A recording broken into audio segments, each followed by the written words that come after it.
एक गांव में गोरेलाल नाम का एक आदमी अपनी पत्नी निर्मला के साथ रहता था।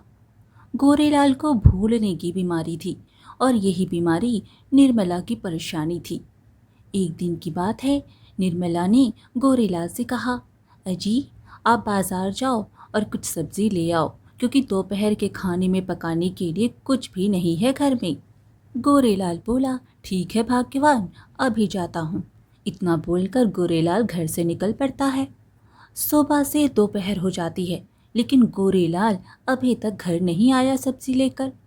निर्मला उसका इंतज़ार कर रही थी। समझ में नहीं आता कि कहाँ चले गए ये।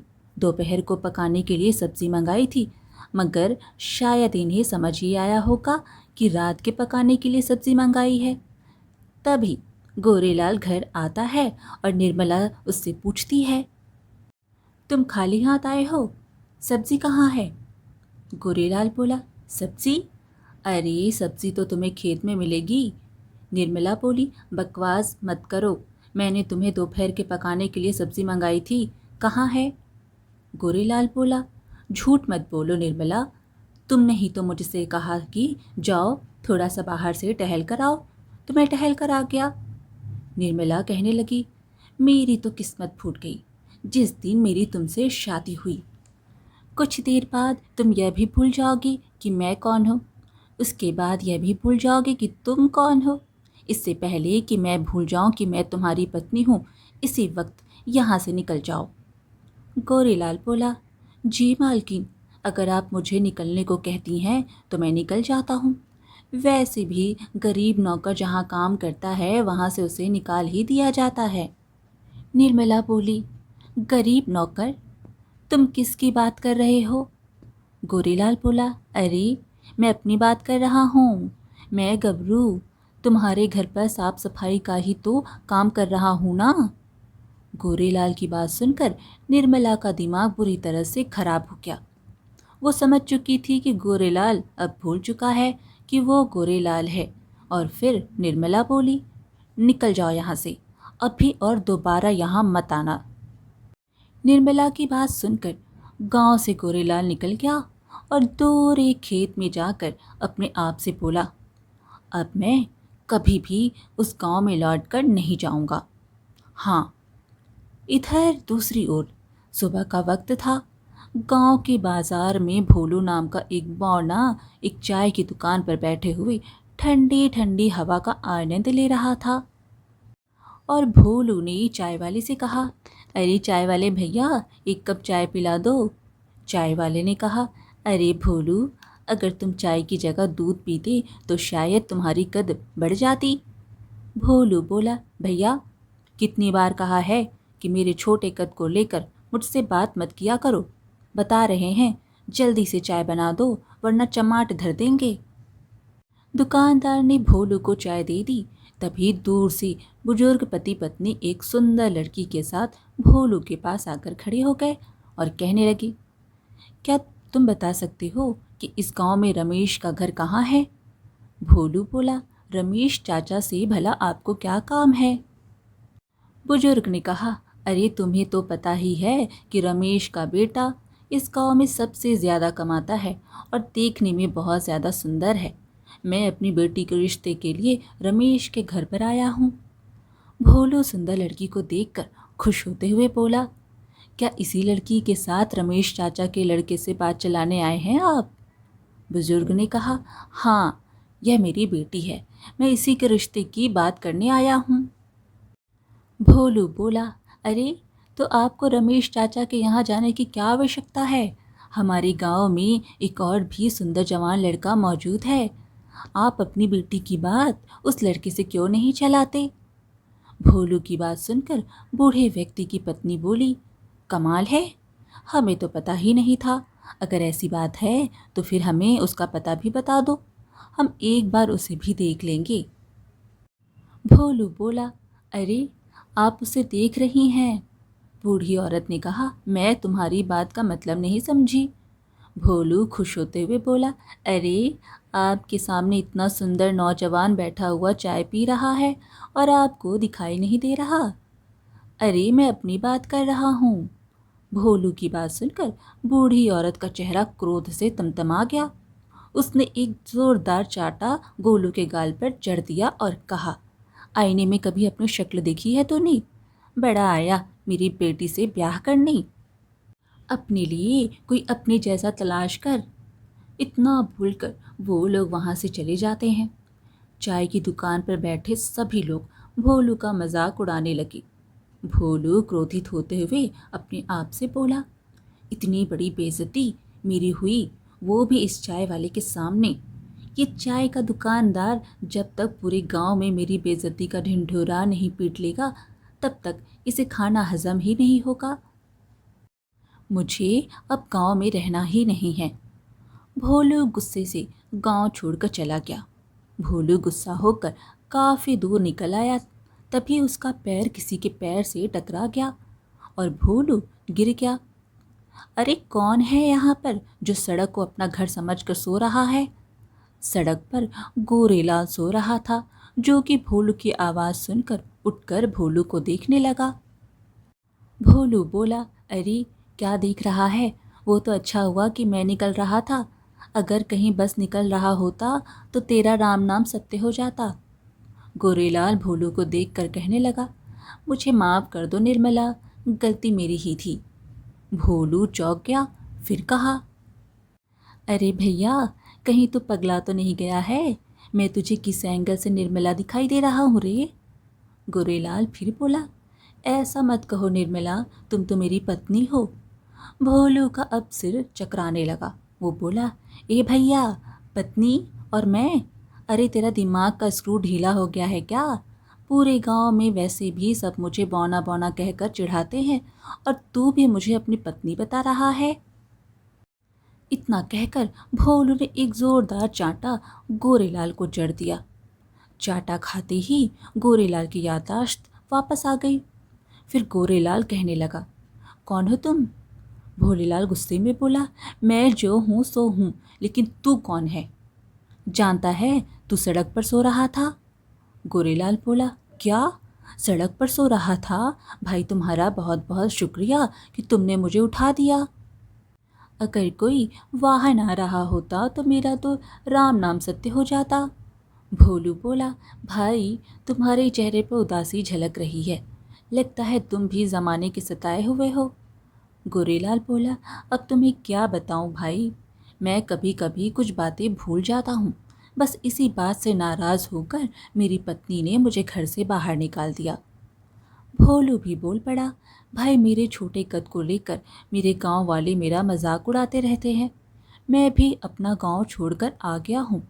आज से हम दोनों दोस्त हुए। चलो हम दोनों मिलकर अब दुनिया वालों को लूट लेते हैं और बहुत सारा धन एकत्रित करते हैं। क्या कहते हो?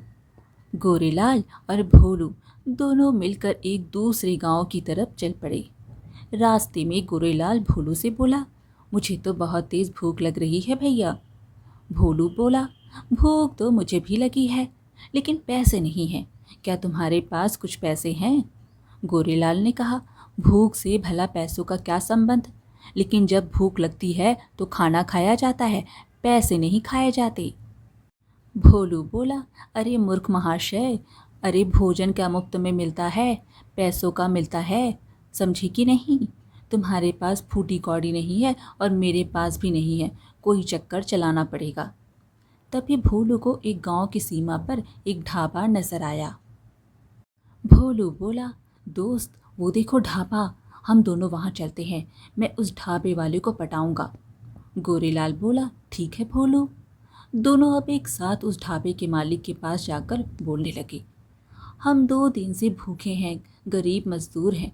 मालिक, हमारे पास खाने के लिए पैसा नहीं है और हमें बहुत ज़ोर की भूख लगी है, कुछ खाना दे दो। ढाबे का मालिक गोरेलाल की ओर देखकर बोला, लेकिन यह तो बहुत हट्टा कट्टा लगता है। भोलू बोला, अरे यह मेरा बड़ा भाई है, बेचारा पागल है, इसकी जिम्मेदारी का बोझ भी मुझ पर ही है। तभी गोरेलाल गुस्सा हो जाता है, लेकिन वो फिर से कुछ भूल गया था, मगर भोलू इस बात को नहीं जानता था। गोरेलाल बोला, अरे मैं तेरा भाई नहीं, तेरा पति हूँ। भोलू ढाबे के मालिक की ओर देखकर बोला, देखा आपने, मैंने कहा था ना यह पागल है। ढाबे का मालिक बोला, हाँ सही कह रहे हो, यह तो कोई पागल ही है जो अपने छोटे भाई को अपनी पत्नी बता रहा है। भोलू बोला, अरे जब यह खाली पेट होता है तो बहुत हमला भी करने लगता है और कभी कभी तो किसी की हत्या करने पर भी उतारू हो जाता है। तभी गोरेलाल ने एक जोरदार चांटा ढाबे के मालिक के गाल पर जड़ते हुए कहा, निर्मला मुझे भूख लगी है। ढाबे का मालिक घबराते हुए बोला, हाँ हाँ भाई, तुम्हारी जो मर्जी, आओ तुम खा सकते हो, जल्दी से खाओ और यहाँ से जाओ। भोलू और गोरेलाल एक साथ उस ढाबे में मनपसंद व्यंजन का आनंद उठाने लगते हैं। खाना खाने के बाद गोरेलाल की याददाश्त वापस आ गई, मगर भोलू समझ रहा था कि गोरेलाल ने ढाबे के मालिक को डराने के लिए ऐसा जानबूझकर किया है। खाना खाने के बाद भोलू ढाबे के मालिक से बोला, हम दोनों को क्या इस गांव में काम मिल सकता है? मालिक बोला, गांव में मुखिया की बेटी की शादी है, वहाँ पर कुछ मजदूरों की कमी पड़ रही है। तुम्हारा भाई देखने में तो काफ़ी बलशाली मालूम पड़ रहा है, तुम्हें वहाँ पर काम मिल सकता है। भोलू गोरेलाल को लेकर मुखिया के घर जाकर मुखिया से बोला, हम दोनों भाई दूसरे गांव से आए हैं, हमारे पास पैसे खत्म हो गए हैं, क्या हमें कोई काम मिल सकता है? मुखिया बोला, तुम्हारे जैसे भाइयों की इस देश को बहुत ज़रूरत है, जिनके पास पैसे खत्म हो जाए तो काम करके पैसा कमाना चाहते हैं। मेरी बेटी की शादी है, जाओ सामान अंदर रखवा दो। भोलू गोरेलाल के साथ शादी का सामान अंदर और बाहर ले जाने का काम करने लगा। काम करते हुए भोलू गोरेलाल से कहा, वैसे मैंने तुम्हें ढाबे के बाहर खामोश रहने के लिए कहा था, लेकिन तुमने एकदम मौके पर कैसे पागलपन का नाटक किया। एक बार को मैं भी दंग रह गया। गोरेलाल बोला, कैसा पागलपन? भोलू बोला, अरे तुमने किस तरह से ढाबे वाले के गाल पर चाटा चढ़ा था। लेकिन हम यहाँ पर काम क्यों कर रहे हैं? सुनो मेरी बात ध्यान से, यह गांव के मुखिया की बेटी की शादी है, शादी वाले घर में बहुत सारे सोने के जेवर भी होंगे। सोने के जेवर कहाँ रखे हैं मैं यह जानने की पूरी कोशिश करूँगा, इसलिए मैंने यहाँ पर काम करने का नाटक किया है। तभी गोरेलाल बोल पड़ा, तो क्या तुम सोने के जेवर भी पहनते हो? भोलू अपने सिर पर हाथ रख के बोला, अरे मूर्ख पहलवान, अरे भुलक्कड़ कहीं के, अरे हम सोने के जेवर चोरी करेंगे और यहाँ से रफू चक्कर हो जाएंगे और शहर में बेचकर आधी आधी रकम बांट लेंगे। उसके बाद तुम अपने रास्ते और हम अपने रास्ते। शाम को भोलू मुखिया के पास गया। मुखिया ने कहा, भोलू तुमने वाकई बहुत मेहनत से काम किया है, यह लो तुम्हारे और तुम्हारे भाई के पैसे। भोलू पैसे लेकर गोरीलाल के साथ बाहर निकल आया और बोला, मैंने वह कमरा देख लिया है जहाँ पर सोने के जेवर रखे हुए हैं, हम दोनों रात में चुपके से घर के अंदर घुस जाएंगे। तुम कमरे में रखे हुए जेवर को चुरा लेना और मैं बाहर नज़र रखूँगा कि कोई आ तो नहीं रहा है। और फिर कुछ देर बाद रात हो गई और सन्नाटा फैल गया।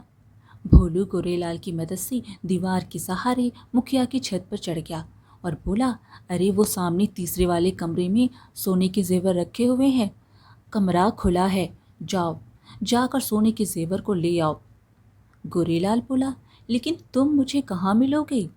भोलू ने कहा, अरे मैं इस घर का मुख्य दरवाज़ा आहिस्ता से खोल देता हूँ, जल्दी से तुम सोना लेकर आओ, मैं दरवाजे के बाहर ही खड़ा हूँ।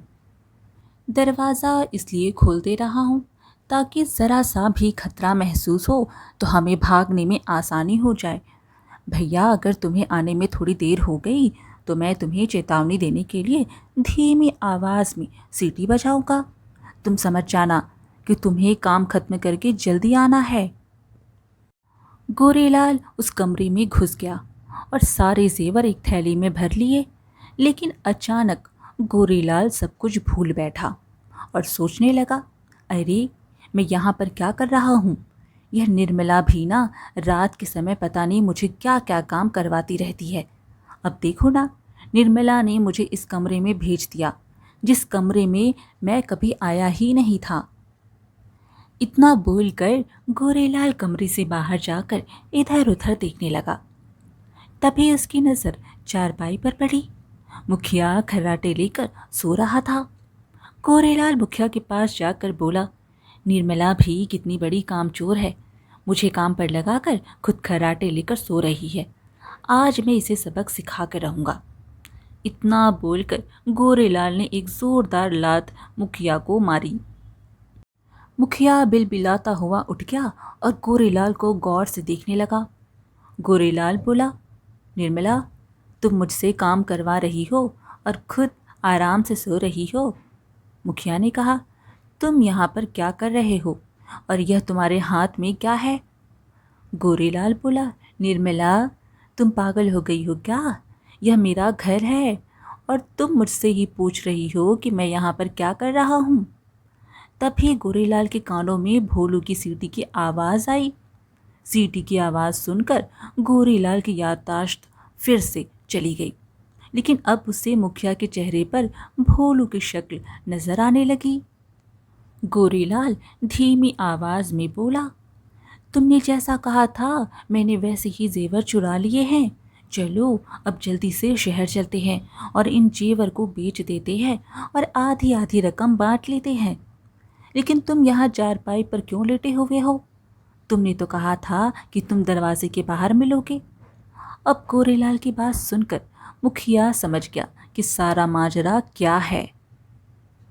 मुखिया जोर जोर से अपने आदमियों को आवाज़ लगाने लगा, अरे बिल्लू, कमलू, बबलू, अरे कहाँ मर गए तुम सब के सब, जल्दी आओ यहाँ। मुखिया की आवाज़ सुनकर मुखिया के पाले हुए तीनों पहलवान वहाँ आ गए। मुखिया ने कहा, जाओ बाहर दरवाजे पर पहले इसके साथी को पकड़कर लेकर आओ। वो तीनों तुरंत भोलू को पकड़कर ले आए। भोलू उन्हें कहने लगा, अरे छोड़ो मुझे, मैंने क्या किया है? जैसे ही भोलू की नज़र गोरेलाल पर पड़ी, भोलू को तो जैसे सांप सूंघ गया। गोरेलाल भोलू को देखकर बोला, अरे निर्मला, तुम्हें ये सारे लोग पकड़े हुए क्यों हैं? भोलू गुस्से में चिल्लाकर बोला, अरे मूर्ख भुलक्कड़, मेरी सबसे बड़ी गलती थी कि मैंने तुझे अपना साथी बनाया। तूने तो मेरा ही सत्यानाश कर दिया। तभी मुखिया अपने पहलवानों से बोला, अरे देखते क्या हो, इन दोनों को मार मार कर भरता बना दो। अब तीनों पहलवान भोलू और गोरेलाल को बुरी तरह पीटने लगे। देखते ही देखते गांव वाले भी जमा हो गए। उन सभी लोगों ने गोरेलाल और भोलू को बुरी तरह से धोया। गोरेलाल की याददाश्त बिल्कुल दुरुस्त हो गई। गोरेलाल और भोलू बहुत तेजी से वहां से भागते हुए एक खेत में जाकर बैठ गए। भोलू चोट के दर्द से कहरते हुए बोला, आज तो मिल गया है, आज के बाद मत मिलना भुलक्कड़ कहीं का। अब मेरी समझ में आ रहा है कि ढाबे पर जो तूने ढाबे वाले को चांटा मारा था तो तू सच में भूल गया था। मैं भी कितना बड़ा बेवकूफ़ हूँ जो खुद को इतना बड़ा चालाक बनता हूँ। मैं भी ये नहीं समझ पाया कि जो आदमी रोड पर सो रहा हो वो दुनिया का सबसे बड़ा भुलक्कड़ होगा। इतना बोलकर भोलू अपने गांव की ओर चला गया और गोरेलाल अपने घर की तरफ चल पड़ा। आज की कहानी यहीं पर समाप्त हुई। फिर मिलेंगे एक और कहानी के साथ।